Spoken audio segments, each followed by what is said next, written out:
সালাতে দোয়া কবুল হয়। সালাতে দোয়া কবুলের 3 জায়গা। একটা হচ্ছে তাকবীরে তাহরিমার পরে আমরা সানা পড়ি না, আমরা তো একটা পড়ি। আল্লাহর হাবিব সুন্নাহ এবং নফল নামাজে আরো পড়তেন সানা, ওই দোয়া কবুল হয়। 2 নম্বর জায়গা সালাতে সেজদায় পড়ে দোয়া করলে কবুল হয়। আকরাবু মা ইয়াকুনুল আবদু মির রাব্বিহি ওয়া হুয়া সাজিদ ফাকসিরু ফিহি দুআ। বান্দা যখন সেজদায় লুটিয়ে পড়ে, বান্দা আল্লাহর সবচেয়ে কাছে চলে যায়। তা কিন্তু বিশ্বনবী বলে, সেজদাটা তোমার রবের কুদরতি পায়ের উপরে পড়েছে। সেজদায় পড়ে দোয়া করেন। সালাম ফিরানোর আগে বিশ্বনবী দোয়া করতেন, লা ইউসাল্লিমান্না আহাদুকুম হাত্তা ইয়াতাআওয়াযা মিন আরবা'a।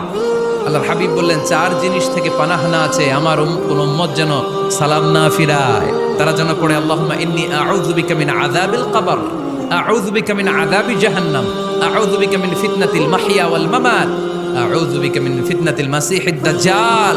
আল্লাহ কবরের আযাব থেকে বাঁচাও, আল্লাহ জাহান্নামের আগুন থেকে বাঁচাও, আল্লাহ জীবন